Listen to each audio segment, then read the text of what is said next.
اعوذ باللہ من الشیطان الرجیم بسم اللہ الرحمن الرحیم۔ ایک دفعہ کا واقعہ ہے کہ حضرت منصور عبادت الہی میں مستغرق تھے اور یکسوئی اور نہایت توجہ کے ساتھ ریاضت میں مشغول تھے۔ اسی اثناء میں ایک عقیدت مند حاضری کی سعادت حاصل کرنے کی غرض سے آیا اور آپ کو عبادت الہی میں مبہوت دیکھ کر آپ کے قریب ہی ادب سے بیٹھ گیا۔ اس نے آپ کو اپنی طرف متوجہ کرنا بے ادبی خیال کیا۔ حضرت شیخ منصور حلاج رحمۃ اللہ علیہ کافی دیر تک اسی طرح مراقبے میں رہے۔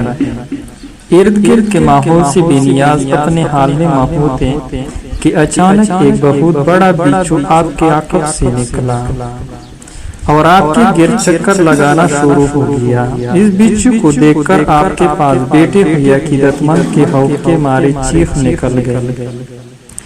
چیخ کی آواز سن کر حضرت حسین بن منصور حلاج رحمۃ اللہ علیہ نے آنکھیں کھول دی اور اس شخص سے پوچھا کہ کیا بات ہے جو تم نے چیخ ماری ہے؟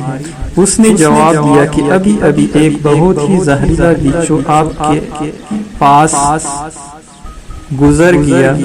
اس شخص نے ابھی یہ بات کی تھی کہ وہ بچھو پیر ابا سے باہر نکل کر سامنے آ گیا۔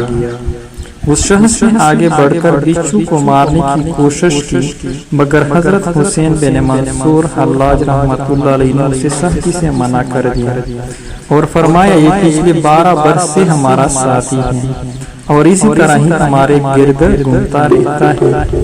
اس واقعے کی خبر بھی جب لوگوں تک پہنچی تو آپ کے عقیدت مندوں نے اسے آپ کی ایک کرامت گردانا اور کہا کہ بلا شبہ حضرت حسین بن منصور حلاج رحمۃ اللہ علیہ صاحب کرامت ولی اللہ ہے۔ یہی وجہ ہے کہ ایک زہریلا بچھو اپنی فطری تاثیر سے محروم ہو چکا ہے۔